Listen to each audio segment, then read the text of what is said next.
আসসালামু আলাইকুম দর্শক, আমি আর কড়া করে বললাম না।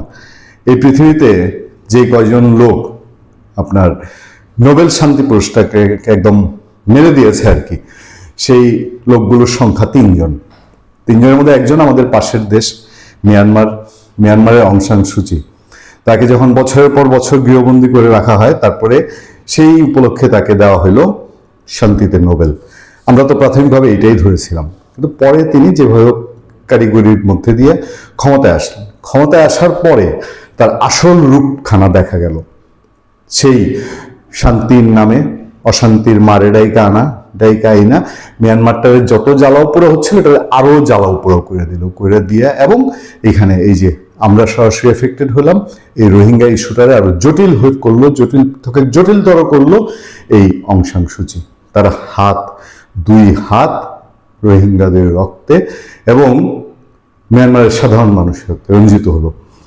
এখন সে এক গেল, তারপরে দ্বিতীয়ত আলোচনায় আসলো পাশে দেশ অমর্ত্য সেন, নোবেল পেয়েছেন। অমর্ত্য সেনকে নিয়ে কোনো নেগেটিভ প্রচার দেখাই যায় না বলতে গেলে, কিন্তু আমাদের দেশে ডক্টর মোহাম্মদ ইউনূস উনি যখন তার গ্রামীণ ব্যাংক দিয়ে সুদের ব্যবসা, এটা স্টেট কার্ড সুদের ব্যবসা, এখানে বলতে অপরাধের কিছু নাই। এই সুদের ব্যবসার মধ্যে দিয়ে তিনি যখন এই সুদের ব্যবসার মাস্টার মাইন্ড তিনি পেয়ে গেলেন নোবেল পুরস্কার শান্তিতে, তো সবাই হতভম্ব হয়ে গেল। উনি কোথায় শান্তিটা আনলেন, কিসের শান্তিতে তার বিশ্ব শান্তিতে অবদান, বিশ্বের কোন জায়গায় তার গ্রামীণ ব্যাংক দরিদ্র জাদুঘরে পাঠাইতে পারছে। নিজের দেশেই সে নোবেল পাইছে 2005 সালে, আজকে 20 বছর। বাংলাদেশের দারিদ্রতা কমতে গিয়ে গ্রামীণ ব্যাংকের কোনো রকম কোনো অ্যাচিভমেন্ট আছে, কোনো রকম কোনো ভূমিকা আছে, আপনারা কেউ কি হলফ করে বলতে পারবেন?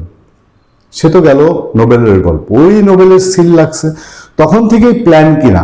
মানে আমেরিকা তো যা করে 20 বছর আগে প্ল্যান করে, সেই প্ল্যানের সুফল কি 2024 সালে এসে মিলল কিনা। এই বাংলাদেশের তিনি দায়িত্ব পেলেন, একরকম নতুন বাংলাদেশ করে দিবেন, হ্যান ত্যান, মানে দায়িত্ব নিয়ে যা যা বলছে ভাই, আপনারা মিডিয়াতে আবার পুরোনো পাতাগুলা ঘাইটা দেখেন, সেই সব বইলা টইলা সারা বাংলাদেশে আজকে অর্থনীতি স্থবির হয়ে পড়ার মুখে, অর্থনীতি ভঙ্গুর অর্থনীতি, শান্তির মা বাপ কাউরেই খুঁজে পাওয়া যায় না। একটা আমি আর তার এই শাসনের বর্ণনা দিলাম না, ডক্টর ইউনূসের শাসনের বর্ণনা তো নিশ্চয়ই আবার দিব একটা সময়। এবার আসেন দেখি এই যে মাচাদো, আপনার ভেনেজুয়েলার এই মাচাদোকে নিয়ে গত 1 বছর ধরেই আলাপ হচ্ছে, বাংলাদেশের মানুষ চিনতে শুরু করেছে। মার্কিন দূতাবাসে আশ্রয়ে থাকে, সেই আশ্রয়ে থাইকা সে নিজে আহ্বান জানাইছে তার দেশে আক্রমণ করার জন্য। মানে কত বড় শান্তিতে নোবেল জয়ীরা কি পরিমাণ বাটপাড়ার চিটার হয় দেখেন। আমেরিকারে নিজে আহ্বান জানাইছে, আসো আইসা আমার দেশে আক্রমণ করো। শান্তিতে হামলার আহ্বান জানাচ্ছিলেন শান্তিতে নোবেল জয়ী মাচাদো। কি বলা হচ্ছে যে লাতিন দেশ ভেনেজুয়েলায় যুক্তরাষ্ট্রের হামলাও প্রেসিডেন্ট নিকোলাস মাদুরোকে স্ত্রী সহ আটকের বিষয়টি হঠাৎ করে ঘটলেও এর পরিকল্পনা চলছিল বেশ আগে থেকে। বাংলাদেশের সঙ্গে একটু মিলাবেন, আপনারা একটু মিলানোর চেষ্টা করবেন, বা আমিও আপনাদেরকে একটু ধরিয়ে দেওয়ার চেষ্টা করব। যুক্তরাষ্ট্রে কয়েক মাস ধরে তেল সমৃদ্ধ দেশটি আশেপাশে রণতরী সহ সামরিক শক্তি বাড়াচ্ছিল। এরই মধ্যে দেশটির বিরোধী দলীয় নেত্রী মারিয়া করিনা মাচাদোকে নোবেল শান্তি পুরস্কার দেওয়া হয়। সেই নেত্রী নিজ দেশে হামলার জন্য ট্রাম্প প্রশাসনকে বারবার আহ্বান জানিয়ে আসছিলেন। বাংলাদেশে মেটিকুলাস ডিজাইন যেটা বলা হয়, এই ডিজাইনের জন্য 4 বছর আগে থেকে প্ল্যান চলছিল, জানেন? অনেকেই বলেন না, বিভিন্ন জায়গায় কিন্তু আলাপ আসছে। এবং ডক্টর ইউনূস বা যারা এই আন্দোলনের মাস্টার মাইন্ড তারা বলেছে যেটা হুট করে ঘটে নেই, তার অনেক আগে থেকে এটা প্রস্তুতি ছিল। শিবির কোথায় কোথায়, জামাত কোথায় কোথায় রিক্রুট করবে, কাকে কিভাবে কাজে লাগাবে, এগুলো 2-3-4 বছর আগে থেকে চলছিল।